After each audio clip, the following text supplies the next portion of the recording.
Welcome friends, exam toppers अड्डा में आपका हार्दिक स्वागत है। दोस्तों, आज का हमारा विषय राज्य के नीति निर्देशक सिद्धांत तथा मौलिक कर्तव्य है। दोस्तों, ये जितना भी कंटेंट है आपके लगभग सभी एग्जाम को कवर करेगा।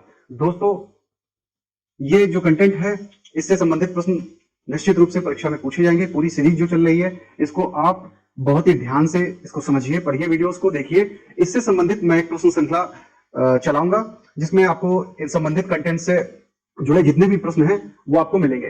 दोस्तों, उनको हल करिएगा, निश्चित रूप से विश्वास के साथ आगे बढ़िए हमारे साथ में। मैं ये वादा करता हूं कि एग्जाम में आप बहुत ही अच्छा करके आएंगे और आपको एग्जाम हॉल में कोई भी परेशानी नहीं होगी प्रश्नों को हल करने में। दोस्तों, इसी के साथ मैं अपना कंटेंट आगे बढ़ाता हूं। हमारा जो टॉपिक था राज्य के नीति निर्देशक सिद्धांत, इसमें देखिए सबसे पहले इसमें समझेंगे कि राज्य के इसकी अवधारणा जो है, इसकी अवधारणा वो स्पेनिश जो संविधान है उससे संबंधित है। दोस्तों, स्पेनिश संविधान, ये देखिए आपका ये स्पेनिश संविधान, ठीक है ना दोस्तों। तो उसके बाद लेकिन ये आया कहां से? आयरिश संविधान से। दोस्तों, यहाँ आयरिश संविधान से एक क्वेश्चन जरूर बनता है कि ये कहां से लिया गया है? आयरिश संविधान से। तो विगत परीक्षाओं में भी इससे संबंधित प्रश्न आया है कि आयरिश राज्य के नीति निर्देशक सिद्धांतों को कहां से लिया गया है? तो आयरिश संविधान याद रखिएगा, आयरलैंड का संविधान। क्या प्रावधान है? संवैधानिक प्रावधान क्या है दोस्तों? भारत के संविधान के भाग 4 में अनुच्छेद 36 से 51 में राज्य के नीति निर्देशक तत्वों का सिद्धांत शामिल है। दोस्तों, भारतीय संविधान का अनुच्छेद 37 निदेशक सिद्धांतों के कार्यों के बारे में बताता है। दोस्तों, बात समझिएगा, इन सिद्धांतों का उद्देश्य लोगों के लिए सामाजिक आर्थिक न्याय सुनिश्चित करना है। दोस्तों, ये राज्य का कर्तव्य है, ये राज्य का कर्तव्य है। दूसरी बात, ये इसकी विशेषताएं हैं, समझिए। भारत को एक कल्याणकारी राज्य के रूप में स्थापित करना नीति निर्देशक सिद्धांतों का उद्देश्य है। सिद्धांत है, क्या है? समझिए दोस्तों, मैं क्या कह रहा हूं कि राज्य क्या भारत को एक कल्याणकारी राज्य के रूप में दिखा रहा है, ये दर्शन है। दोस्तों, मौलिक अधिकार प्रकृति में नकारात्मक होते हैं। अगर हम तुलना करें कि मौलिक अधिकारों की और हमारे राज्य के नीति निर्देशक तत्वों की, तो ये जो मौलिक अधिकार है वो नकारात्मक प्रकृति के हैं, लेकिन जो नीति निर्देशक सिद्धांत हैं, राज्य के नीति निर्देशक तत्व हैं, वो सकारात्मक प्रवृत्ति के हैं। ठीक है, देखिए सबसे बड़ी महत्वपूर्ण बात यहां पर यह है कि ये कानून द्वारा प्रवर्तनीय नहीं है, मतलब न्यायालय में इनके विरुद्ध कोई भी याचिका नहीं दायर की जा सकती है। दोस्तों, अगर हम बात करें मौलिक अधिकारों की, तो मौलिक अधिकारों को लेकर हम न्यायालय जा सकते हैं। हम बात करते हैं सिद्धांतों के वर्गीकरण की। दोस्तों, निर्देशक सिद्धांतों को उनके वैचारिक स्रोतों और उद्देश्यों के आधार पर वर्गीकृत किया जाता है, जिसमें से समाजवादी सिद्धांत। दोस्तों, हम बात करते हैं किसके? समाजवादी सिद्धांत की। उसके बाद बात करेंगे गांधीवादी सिद्धांत की और उदार तथा बौद्धिक सिद्धांत। ये इंपॉर्टेंट है कि सिद्धांतों के वर्गीकरण से संबंधित क्वेश्चन आ जाएगा। तो 3 मुख्य सिद्धांत, समाजवादी, गांधीवादी, उदार और बौद्धिक सिद्धांत। दोस्तों, हम लोग आगे बढ़ते हैं और समझते हैं कि समाजवादी सिद्धांत है क्या। देखिए, समाजवादी सिद्धांत जिन अनुच्छेद में है वो महत्वपूर्ण थोड़ा हो जाते हैं। देखिए यहाँ पर अनुच्छेद 38 हमारा क्या बता रहा है? अनुच्छेद 38 हमको ये बता रहा है कि राज्य सामाजिक, आर्थिक और राजनीतिक न्याय सुनिश्चित कर सकता है। समझिए बात को, जो भी स्थिति है, मतलब जितनी सुविधाएं हैं, अवसरों में असमानताओं को कम करके सामाजिक व्यवस्था को सुरक्षित एवं संरक्षित कर लोगों के कल्याण को बढ़ावा देने का प्रयास करेगा।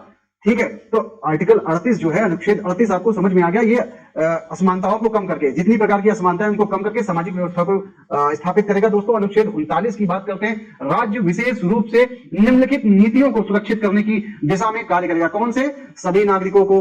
सबसे पहली बात समझते हैं क्या? सभी नागरिकों को, ये पहला, सभी नागरिकों को आजीविका के पर्याप्त साधन, राज्य का ये कर्तव्य होगा। भौतिक संसाधनों के स्वामित्व और नियंत्रण को सामान्य जन भलाई के लिए व्यवस्थित करना, मतलब कोई पार्शियलिटी ना हो, सबको समान रूप से भौतिक संसाधनों का स्वामित्व मिले। दूसरी बात आ जाती है, कुछ ही व्यक्तियों के पास धन को संकेंद्रित होने से बचाना, मतलब अमीर अमीरी ना होता चला, गरीब गरीबी होता चला जा रहा है। ठीक है दोस्तों, पुरुषों और महिलाओं दोनों को समान कार्य के लिए, बहुत इंपॉर्टेंट हो जाता है, यहां से क्वेश्चन भी बन सकता है। पुरुषों और महिलाओं को, दोनों लोगों को समान कार्य के लिए समान वेतन, ये किस अनुच्छेद में वर्णित है? इस प्रकार से क्वेश्चन अनुच्छेद 39 आपका आंसर होगा।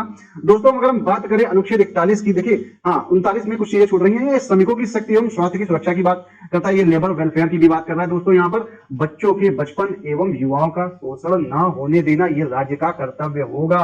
दोस्तों, यही सारी चीजें हैं जो एक कल्याणकारी राज्य की स्थापना को बढ़ावा देती हैं। ये सारी चीजें मतलब समाजवादी सिद्धांत के रूप में हमारे नीति निर्देशक तत्वों में है। दोस्तों, अनुच्छेद 41 बेरोजगारी, बुढ़ापा, बीमारी, विकलांगता के मामलों में कार्य करने, शिक्षा पाने और सार्वजनिक सहायता पाने के अधिकार को सुनिश्चित करता है। दोस्तों, समझते हैं इस बात को, ठीक है। तो अनुच्छेद 41 अगर बेरोजगारी, बुढ़ापा, बीमारी वैसे इतना महत्वपूर्ण नहीं है, लेकिन समाजवादी सिद्धांत है, समाज के समाज को एक कल्याणकारी, हमारा जो भारत है एक कल्याणकारी राज्य के रूप में आए, तो ये सारी चीजें होनी चाहिए। तो इसके लिए राज्य का कर्तव्य होगा कि ये सारी चीजें लागू हो, ठीक है ना। अनुच्छेद 42 में राज्य काम की न्याय संगत और मानवीय परिस्थितियों को सुनिश्चित करने एवं मातृत्व राहत जो जैसे मातृत्व राहत, स्त्री प्रसूति की बात यहाँ पर आ जाती है दोस्तों। अनुच्छेद 42 इंपॉर्टेंट हो जाता है इसी बात के लिए। आगे बढ़ते हैं। अनुच्छेद 43 में राज्य सभी कामगारों के लिए, मतलब ये पूरा लेबर से संबंधित जो हमारा है वो है राज्य के सभी कामगारों के लिए निर्वाह योग्य भूमि और एक उचित जीवन स्तर सुरक्षित करने का, मतलब लेबरों की स्थिति अच्छी रहे, उनको कोई दिक्कत ना होने पाए। दोस्तों अनुच्छेद 43 ए उद्योगों के प्रबंधन में श्रमिकों की भागीदारी सुनिश्चित करने के लिए राज्य कदम उठाएगा। दोस्तों 43 ए इस बात को ही पुष्टि कर रहा है, मतलब कि राज्य का कर्तव्य है ये, ठीक है, कि उद्योगों के प्रबंधन में, मैनेजमेंट में श्रमिकों की जो पार्टनरशिप है वो भी सुनिश्चित हो, ठीक है। ये राज्य कदम ये उठाएगा, मतलब ये राज्य का कर्तव्य है, ठीक है। दोस्तों अनुच्छेद जो 47 है लोगों के पोषण स्तर और जीवन स्तर को ऊपर उठाने की बात करता है। दोस्तों हम लोग आगे बढ़ते हैं। आगे हमारा जो चीजें हैं वो क्या है, समझिए इस बात को। गांधीवादी सिद्धांत बहुत महत्वपूर्ण है, परीक्षा में क्वेश्चन बनते रहे और बनते ही रहेंगे आगे। अनुच्छेद 40 राज्य ग्राम पंचायतों को सुशासन की इकाइयों के रूप में संगठित करने के लिए कदम उठाएगा, महत्वपूर्ण है। यहां से आप आगे बढ़िए, यहां से क्वेश्चन बनेगा। देखिए ग्राम पंचायतों के सुशासन की इकाइयों के, देखो ग्राम पंचायत जहां पर वर्ड आएगा, ग्राम पंचायत जैसा कोई भी वर्ड वो गांधीवादी सिद्धांत से संबंधित है, ठीक है। अनुच्छेद 43 की बात कर रहा हूं तो राज्य ग्रामीण क्षेत्रों में व्यक्तिगत एवं सहकारी आधार पर कुटीर उद्योगों को बढ़ावा देने का प्रयास करेगा। तो सहकारी आधार पर, याद रखिएगा, सहकारी आधार पर कुटीर उद्योगों को बढ़ावा। यह क्वेश्चन पूछ सकता है कुटीर उद्योगों को बढ़ावा देने के लिए किस नीति निर्देशक तत्व, मतलब यह अनुच्छेद किस नीति निर्देशक तत्व, क्वेश्चन में इस तरह से क्वेश्चन पूछा जा सकता है। तो फिर अनुच्छेद 43 आपका आंसर होगा। दोस्तों अनुच्छेद 43 बी की बात करें तो सहकारी समितियों के स्वैच्छिक गठन, स्वायत्त कामकाज, लोकतांत्रिक नियंत्रण और पेशेवर प्रबंधन को बढ़ावा देना। 97वां जो संविधान संशोधन 2011 में ये बात जुड़ी। अनुच्छेद 46 राज्य समाज के कमजोर वर्गों विशेषकर अनुसूचित जातियों, दोस्तों यहाँ पर एससी और एसटी दोनों अनुसूचित जनजातियों की बात भी हो रही है, और अन्य कमजोर वर्गों के शैक्षिक एवं आर्थिक हितों को बढ़ावा देगा। देखिए कितनी अच्छी बात है, यहाँ पर सभी लोगों को समान रूप से देखा जा रहा है। तो गांधीवादी सिद्धांत जो है हमारे डीपीएसपीज में एक कल्याणकारी राज्य के बारे में बात कर रहा है, ठीक है। दोस्तों आगे बढ़ते हैं। अनुच्छेद 47 की बात करें, राज्य सार्वजनिक स्वास्थ्य में सुधार के लिए कदम उठाएगा और नशीले पेय तथा स्वास्थ्य के लिए हानिकारक नशीले पदार्थों के सेवन पर रोक लगाएगा। तो दोस्तों यहाँ पर 47वां ये है हमारा आर्टिकल। देखिए अनुच्छेद 48 गाय बछड़ों और अन्य दुधारू पशुओं के वध पर रोक लगाने तथा मवेशियों को पालने एवं उनकी नस्लों में सुधार करने के लिए है। दोस्तों हम यहाँ से ये आर्टिकल अनुच्छेद हो गया 48।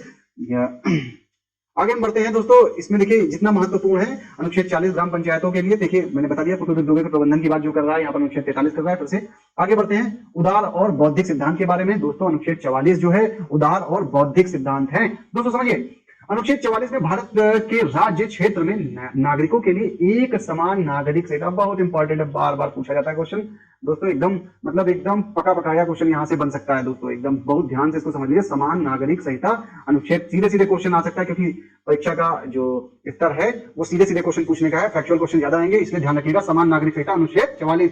अनुच्छेद 45 सभी बच्चों को 6 वर्ष से आयु पूरी करने तक, 6 वर्ष के बाद से लेकर प्रारंभिक बाल्यावस्था भैया आ जा रही है, यहाँ पर बहुत इंपॉर्टेंट हो जा रहा है, यहाँ से क्वेश्चन बन सकता है, महत्वपूर्ण है। 3 स्टार 2 स्टार लगे 5 स्टार लगा लो।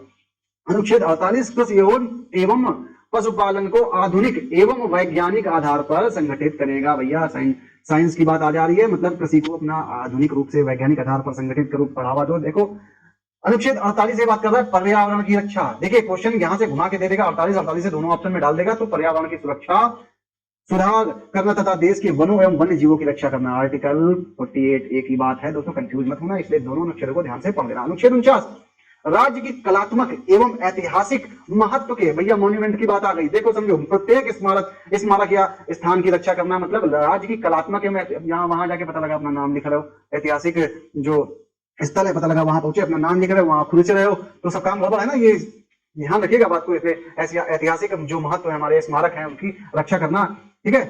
ये सब राज्य का दायित्व है कि इन सब चीजों को लोगों में जागरूकता फैलाएं, उनके महत्व के बारे में बताएं, ठीक है। आगे हम समझते हैं अनुच्छेद 50 के बारे में। राज्य की लोक सेवाओं में न्यायपालिका को कार्यपालिका से अलग करने के लिए कदम उठाना, यहां से क्वेश्चन पक्का बन सकता है। तो देखिए वन लाइनर क्वेश्चन ही बनेगा, ज्यादा डेप्थ में पढ़ने की जरूरत नहीं है। अनुच्छेद 51 क्या घोषणा करता है? यह घोषणा करता है कि राज्य अंतरराष्ट्रीय शांति और सुरक्षा स्थापित करने का प्रयास करेगा। कैसे करेगा दोस्तों? यहाँ पर कैसे करेगा, देखो प्रयास कैसे करेगा। राष्ट्रों के साथ न्यायपूर्ण और सम्मानजनक संबंध बनाए रखना। जब राष्ट्रों के साथ समान, तो भाई अंतरराष्ट्रीय, भाई किसी राष्ट्र के साथ तुम न्यायपूर्ण और सम्मानजनक संबंध बनाएंगे। अगर हमारा देश है दूसरे राष्ट्र के साथ सम्मानपूर्वक और न्यायपूर्ण संबंध, सम्मानजनक और न्यायपूर्ण जो संबंध बना रहा है, तो दोस्तों क्या इसका मतलब क्या वो राष्ट्र भी उसी तरह से सम्मान करेगा? लेकिन अब कुछ राष्ट्रों की बात करें तो हम नहीं कह सकते, अपवाद नहीं ले सकते दोस्तों, तो आगे बढ़ रहे हैं। अंतरराष्ट्रीय कानून और, मेरा मतलब समझ ही रहे होंगे आप, अंतरराष्ट्रीय कानून और संधि दायित्वों के लिए सम्मान को बढ़ावा देना। ठीक है, अंतरराष्ट्रीय कानून जो पूरे सारे देशों के लिए होते हैं, अपना समझिए उनकी संधि उन दायित्वों को सम्मान है, उनका सम्मान करेंगे तो देश, सारे देशों पर इसका इम्पैक्ट पड़ेगा। ठीक है, तो आगे मध्यस्थता द्वारा अंतरराष्ट्रीय विवादों के निपटारे को प्रोत्साहित करना। भैया मध्यस्थता करो, अंतरराष्ट्रीय विवाद है उनके निपटारे को प्रोत्साहित करो। ठीक है दोस्तों, तो बहुत ही महत्वपूर्ण है ये 51, जो 36 से 51 तक हमारे नीति निर्देशक तत्व हैं। दोस्तों इसमें कुछ संविधान संशोधन को समझ लेते हैं, क्योंकि कुछ संविधान संशोधन के माध्यम से राज्य के नीति निर्देशक तत्वों को जोड़ा गया है। तो दोस्तों इसमें बात करते हैं 42वां संविधान संशोधन, इंपॉर्टेंट, मतलब संविधान संशोधन ये इंपॉर्टेंट वाले ही है, इनसे क्वेश्चन बनेगा। भाग 4 में कुछ बदलाव किए गए, कौन कौन से बदलाव किए गए? 76वां, मतलब 1976 में 42वां संविधान संशोधन, माफ कीजिए फिर से सुन लीजिए, 42वां संविधान संशोधन 1976, क्या बदलाव किए गए? 39A में बदलाव किया गया, महत्वपूर्ण है 39A। तो क्या महत्वपूर्ण है? गरीबों को निःशुल्क कानूनी सहायता प्रदान करना। भैया निःशुल्क कानूनी सहायता बहुत इंपॉर्टेंट। 43A मैंने बताया था, उद्योगों के प्रबंधन में श्रमिकों की भागीदारी, मतलब मैनेजमेंट में भी जो श्रमिक हैं वो भाग दोस्तों लेंगे। ठीक है ना, तो ये हो गया जाके तुम्हारा अनुच्छेद 43A। और 48A भी आया था, पर्यावरण की रक्षा और उसमें सुधार करना। भाई पर्यावरण को तो जरूर महत्व दिया जाएगा, क्यों? क्योंकि भाई पर्यावरण हमारे लिए बहुत महत्वपूर्ण है, इसी से हम हैं। 44वां संविधान संशोधन 1977, देखिए धारा 2 को अनुच्छेद 38 में सम्मिलित किया गया, जो क्या घोषित करती है सुनिए, राज्य विशेष रूप से आय में आर्थिक असमानताओं को कम करने और व्यक्तियों के बीच नहीं बल्कि समूह के बीच स्थित सुविधाओं एवं अवसरों संबंधित असमानताओं को खत्म करने का प्रयास करेगा। गरीब गरीब, अमीर अमीर ही ना होता चला जाए। समझ रहे हो ना बात को? आगे समझो। इसने मौलिक अधिकार की सूची में संपत्ति के अधिकार को भी समाप्त किया। 44वां संविधान संशोधन 1977।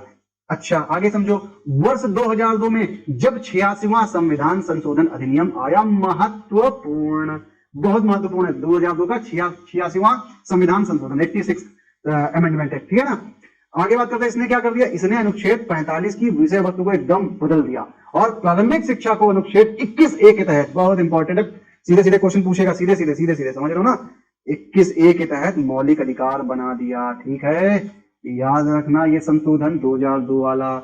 आगे बढ़े दोस्तों, तो अब आ जाता है मौलिक कर्तव्यों को थोड़ा सा समझ लो, इसमें ज्यादा कुछ महत्वपूर्ण नहीं है, फिर भी कवर करते हुए क्वेश्चन बना सकते हैं, इसीलिए मैं इनको भी कवर कर ले रहा हूं यहाँ पे। तो दोस्तों ये सीरीज बहुत ही महत्वपूर्ण हो जाएगी आपके लिए। दोस्तों याद रखिएगा, ये देखिए मौलिक कर्तव्य भारतीय संविधान में मूल रूप से मौलिक कर्तव्य, मौलिक जो भारतीय संविधान है उसमें मूल रूप से मौलिक कर्तव्यों का कोई उल्लेख नहीं है। संविधान में सरदार स्वर्ण सिंह की सिफारिश पर, ठीक है ना, 42वें संविधान संशोधन, क्या 42वें संविधान संशोधन, 42वां संविधान संशोधन 1976 के माध्यम से मौलिक कर्तव्य को संविधान में जोड़ा गया। जब मौलिक कर्तव्य को संविधान में जोड़ा गया, उस समय मौलिक कर्तव्यों की संख्या 10 थी, याद रखना कितनी थी, 10। लेकिन जब 86वां संविधान संशोधन आया, कौन सा 86वां, तो 11 संख्या कितनी हो गई, संख्या हो गई 11। याद रखना, मतलब 11वां मौलिक कर्तव्य जोड़ा गया। इसमें तय किया गया कि 6 से, वही बता रही देखो, 6 से 14 वर्ष तक के बच्चों के प्राथमिक शिक्षा का, मतलब शिक्षा प्रदान करना तथा माता पिता तथा अभिभावकों का ये कर्तव्य होगा। मतलब 6 से 14 वर्ष तक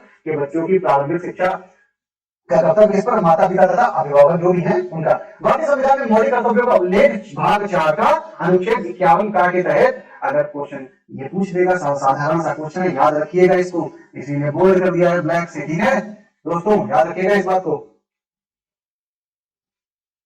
क्या भाग 4 का में अनुच्छेद 51 का के तहत मौलिक कर्तव्यों का उल्लेख किया गया। मौलिक कर्तव्यों का प्रावधान भारतीय संविधान में, देखो महत्वपूर्ण बात आ गई, सोवियत संघ के संविधान से, किसके, सोवियत संघ के संविधान से, किसके संविधान से भाई साहब, सोवियत संघ के संविधान से, देखिए ठीक है। और संसद के पास अधिकार होता है कि वह मौलिक कर्तव्यों को जोड़ सकती है। क्वेश्चन यहां से भी बना सकते हैं, किसके पास, संसद के पास अधिकार होता है कि वह क्या कर सकती है, मौलिक कर्तव्यों को जोड़ सकती है या हटा सकती है। सीधे क्वेश्चन दोस्तों पूछ सकते हैं, इसलिए परेशान मत होइएगा। इस सेशन को लोगों तक पहुंचाइए, शेयर करिए, लाइक करिए, सब्सक्राइब करिए, कमेंट करिए और हमें बताइए कि सेशन आपको कैसा लगा।